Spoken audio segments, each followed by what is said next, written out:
भगवान श्री राम और श्री लक्ष्मण जी रण लीला में नागपाश के बस में हो गए, नागपाश में बंध गए। ब्याल पास बस भये खरारी। नारद जी को समाचार मिला कि भगवान बंधन में। नारद जी ऐसे ही मौके की तलाश में थे,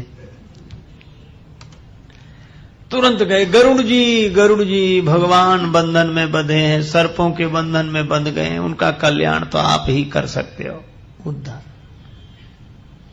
गरुड़ जी गए। तुलसीदास जी वहां बहुत अनोखा संकेत देते हैं। खगपति तब धरि खाए माया नाग बरूथ। सांपों के पहले एक शब्द दिया माया नाग, माया के सांप थे। और माया का अर्थ मां माने नहीं, या माने जो हो नहीं फिर भी दिखे जिसके प्रभाव से, उसका नाम माया। तो सांप थे ही नहीं पर दिख रहे थे। इसका अर्थ है भगवान में बंधन है ही नहीं, दिखाई देता है। भगवान में बंधन नहीं है पर लगता है कि भगवान बंध गए। श्री तुलसीदास जी महाराज कहते हैं,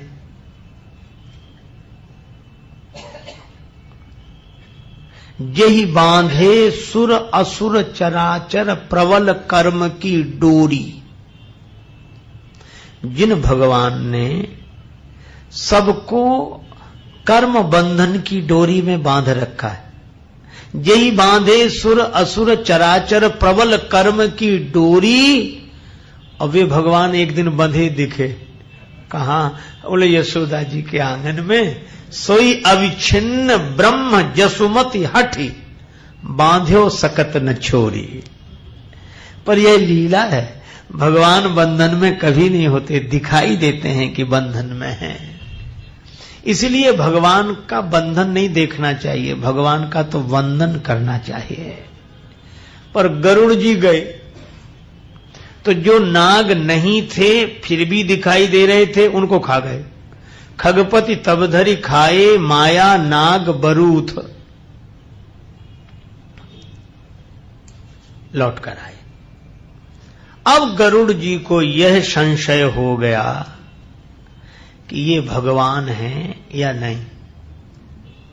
भगवान तो सबको बंधन से मुक्त करते हैं, ये कैसे भगवान? इन्हें तो हमने बंधन से मुक्त किया। अगर हम न होते तो ये बंधन से मुक्त होते ही नहीं। तो राम जी भगवान हैं या नहीं, यह संशय हो गया। और सीधे नारद जी के पास आए गरुड़ जी। बोले देवर्षि मुझे संशय हो गया। क्या? बोले राम जी भगवान हैं या नहीं। श्री राम भगवान हैं या नहीं यह संशय हो गया है। नारद जी मनी मन हंसे, बोले जय हो भगवान की माया को प्रणाम है। नारद जी ने मन में सोचा कि अनेक बार मुझे भी यही बीमारी हो चुकी है, गरुड़ जी को भी हो गई। गए थे सांपों को काटने के लिए, पर सांप ने ही इन्हें काट लिया। कौन से सांप ने काट लिया? का संशय सर्प गृसेउ मोहिताता। संशय के सांप ने काट लिया। और संशयात्मा विनश्यति, तो संशय की निवृत्ति कहां होगी? का सद्गुरु मिले जाहि जिम संशय भ्रम समुदाय। सद्गुरु के मिलने से संशय की निवृत्ति होती है। अब नारद जी से कहा कि आप हमारे संशय को दूर करो। तो नारद जी बोले कि भैया मेरे पास तो एक ही मुख है जो भगवान के गुण गायन में लगा है। मेरा मन मेरी मति सब भगवान में ही लगी है। अब एक मुख वाले से क्या समझोगे? आप ऐसा करो, हमारे पिताजी के पास ब्रह्मा जी के पास जाओ। गरुड़ जी बड़े खुश हुए।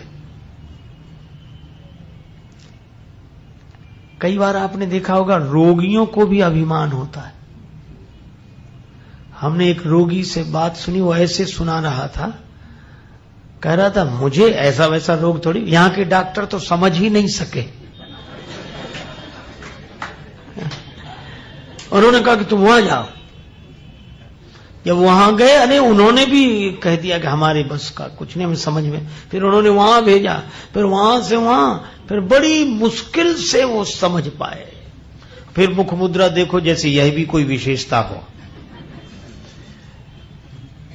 इसी तरह कई लोग जो प्रश्नकर्ता होते हैं, वो अपने प्रश्न को ऐसा शस्त्र की तरह रखते हैं। ऐसा सवाल किया उनकी तो समझ में ही नहीं आया, उन्होंने कहा उनसे पूछो, उन्होंने कहा उनसे पूछो। और सचमुच ऐसे लोगों को जब बड़े से बड़ा कोई समझाता है ना, तो उनका समाधान भले ही हो जाए पर अभिमान बढ़ता है, छोटे मोटे तो समझा ही नहीं सके हमें। अब गरुड़ जी का और अभिमान बढ़ा कि हमने ऐसा सवाल किया कि नारद जी नहीं समझा सके। कहते मेरे बस का नहीं, मेरे बाप के पास जाओ। ब्रह्मा जी के पास भेजा। अब ब्रह्मा जी के पास गए गरुड़ जी कि मुझे संशय हुआ है कि राम जी भगवान हैं या मनुष्य। ब्रह्मा जी मन ही मन समझ गए। बोले पहले ये बताओ तुमको भेजा किसने है यहां? नारद जी तो नहीं मिले? तो बोला हाँ उन्होंने तो भेजा है। ब्रह्मा जी उलम समझ गए कि ऐसा काम वही कर सकते हैं। लेकिन ऐसा है, मैं तुम्हें नहीं समझा सकता। क्यों? 4 मुख है मेरे और 4 वेद हैं। ये वेदों का वाचन करने में ही लगे रहते हैं, समझाने का समय नहीं। तुम ऐसा करो, शंकर जी के पास जाओ। अब गरुड़ के मन में और अभिमान हुआ कि ब्रह्मा जी भी नहीं समझा सके, 1 मुख वाले ने 4 मुख वाले के पास भेजा, और 4 मुख वाले ने कहा कि 5 मुख वाले के पास जाओ। एकानन ने चतुरानन के पास भेजा, चतुरानन कहते हैं पंचानन के पास जाओ। अब गरुड़ जी चले, शंकर जी रास्ते में मिल गए। गरुड़ जा रहे थे कैलाश, शंकर जी रास्ते में मिले तो प्रणाम किया और कहा कि महाराज आप समझा दो राम जी भगवान हैं कि नहीं, ज्ञान दे दो, मेरा संशय दूर करो। बड़ी बढ़िया बात कही शंकर जी ने।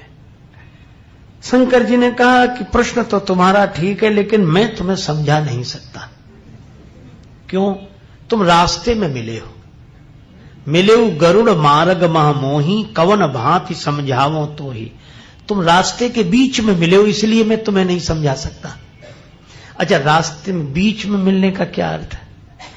शंकर जी का व्यंग यह था कि या तो तुम वहीं रहते जहां तुम थे और मैं पहुंचकर तुम्हें समझा देता तो तुम समझ लेते, या फिर तुम वहां आ जाते जहां मैं था तो बिना समझाए तुम समझ जाते। गुरुदेव का संकेत क्या है? उनका संकेत है कि या तो तुम अपने अज्ञान को अज्ञान के रूप में स्वीकार करके नम्रता पूर्वक श्रद्धा सहित वहीं रहो जहां तुम्हारी स्थिति है, और या फिर हमारी स्थिति तक पहुंच जाओ। और तुम तो बीच में हो, वहां तक पहुंचे नहीं हो, यहां के रहे नहीं। और ऐसे आदमी को समझाना बड़ा मुश्किल है। कैसे? बोले कोई अज्ञानी हो तो समझाया जा सकता है, और ज्ञानी हो जाए तो समझाने की जरूरत नहीं। लेकिन जो ना ज्ञानी है ना अज्ञानी हो, बीच में, उसको समझाना बहुत मुश्किल। ज्ञानी है नहीं और अपने को ज्ञानी मानता है तो उसको तो समझाया ही नहीं जा सकता। अच्छा देखो, बीच का संकेत भी बड़ा सार्थक है। अच्छा, जितने भ्रम होते हैं, एक सज्जन से मैंने पूछा कि भ्रम कब होता, कहां होता? बोले अंधेरे में। तो मैंने कहा अंधेरे में तो भ्रम हो ही नहीं सकता। बोले अंधेरे में ही रस्सी में सर्प की भ्रांति होती है। हमने कहा ना। बोले कैसे? हमने कहा अंधेरे में तो कुछ दिखेगा ही नहीं, भ्रम होगा काहे में? अंधेरे में कुछ सूझना, अपन हाथ पसारा, अपना हाथ अपने को नहीं दिखता है तो रस्सी कैसे दिख जाएगी? और उसमें सांप की भ्रांति कैसे हो जाए? कुछ दिखाई नहीं रहा है। और अच्छा, पूरा अंधेरा हो तो भी भ्रम नहीं हो सकता, और पूरा उजाला हो तो भी भ्रम नहीं हो सकता। भ्रम होता ही बीच में है, न पूरा अंधेरा न पूरा उजाला, तभी भ्रम होता। अच्छा ऐसे ही देख लो आप, जो पूरी तरह जागा हुआ है वह भी भ्रम में नहीं है, और जो गहरी नींद में सो गया है, अपने भीतर चला गया है, वह भी भ्रम में नहीं। ये सपना तो बीच में ही आता है, सपना बीच में। सपने की दशा कब? बोले न पूरा जागा हो आदमी और न पूरा सोया हो, तो वह सपने में है। इसी तरह ये जगत की जो भ्रांति हुई है, यह उनको हुई है। किनको? बोले जो पूरी तरह न जागे हैं और न सोए हैं। इसीलिए उमा कहूं मैं अनुभव अपना, सत हरि भजन जगत सब सपना। ये बीच की दशा है। शंकर जी वही संकेत कर रहे हैं कि तुम बीच में मिले हो, तुम्हें समझाना मुश्किल है। न जागे हुए हो न सोए हुए हो, सपना देख रहे हो, और सपने में जो हो उसे कैसे समझाया जा सके। अब गरुड़ और खुश हुए। शंकर जी का व्यंग यह था कि तुम अपने को अज्ञानी मानते नहीं हो, इसलिए वो जगह छोड़कर आ गए। तुम अभिमान के कारण आगे आ गए और हम तक पहुंच नहीं सके। अब तुम्हें समझाना मुश्किल है। तो गरुड़ जी मन में बड़े खुश हुए कि यह भी अब ये कहेंगे कि मैं नहीं समझा सकता, हमसे बड़े के पास जाओ। जैसे एक मुख वाले ने कहा कि 4 मुख वाले के पास जाओ, और 4 मुख वाले ब्रह्मा जी बोले कि पंचानन शिव जी के पास जाओ, और शिव जी अब कल्पना करो, और शंकर जी कहीं यह कह देते कि हम तो 5 मुख वाले, हम नहीं समझा सकते। ऐसा करो, तुम हमारे पुत्र कार्तिकेय जी सड़ानंद जी के पास चले जाओ। अच्छा चलो, यहां तक तो गनीमत थी कि कह देते कि सड़ानंद जी के पास जाओ, और कहीं सड़ानंद जी यह कह देते कि भाई हमारे तो 6 ही मुख हैं, अगर तुम्हें समझना है तो जरा दशानंद जी के पास चले जाओ। तो क्या गरुड़ समझ पाते? इसीलिए कागभूषण जी ने बड़ी अनोखी बात, शंकर भगवान ने बड़ी अनोखी बात कही, गरुड़ अगर समझना है तो कागभूषण जी के पास जाओ। उत्तर दिश सुंदर गिरि नीला, तहां रहे कागभूषुंडी सुशीला, वहां जाओ। गरुड़ जी तो सोच रहे थे कि अपने से बड़े के पास भेजेंगे, और ये तो कह रहे कौए के पास जाओ। और पक्षियों के राजा गरुड़, और जाना पड़े कौए के पास समझने के लिए। गरुड़ जी बोले वहां जाना पड़ेगा। शंकर जी बोले समझना है तो जाओ, हम तो नहीं समझा सकते, वहीं जाओ। पार्वती जी ने बाद में पूछा कि देवाधिदेव महादेव आपने क्यों नहीं समझा दिया? शंकर जी बोले अगर हम समझा देते तो अज्ञान तो दूर हो जाता, अभिमान दूर नहीं होता। ये सबसे ये कहता कि कोई नहीं समझा सके। अरे नारद जी ने तो साफ जवाब दे दिया कि हमारी बस की बात नहीं। ब्रह्मा जी बोले हम भी नहीं समझा सकते। वो फिर शंकर जी के पास गए, वो भी बड़ी मुश्किल से समझा पाए। शंकर जी बोले हम समझाते तो ये अभिमान लेकर सारी दुनिया में कहता कि शंकर जी ने समझाया मुझे। और बोले कौए से समझेगा तो किसी से नहीं कहेगा कि किसने समझाया।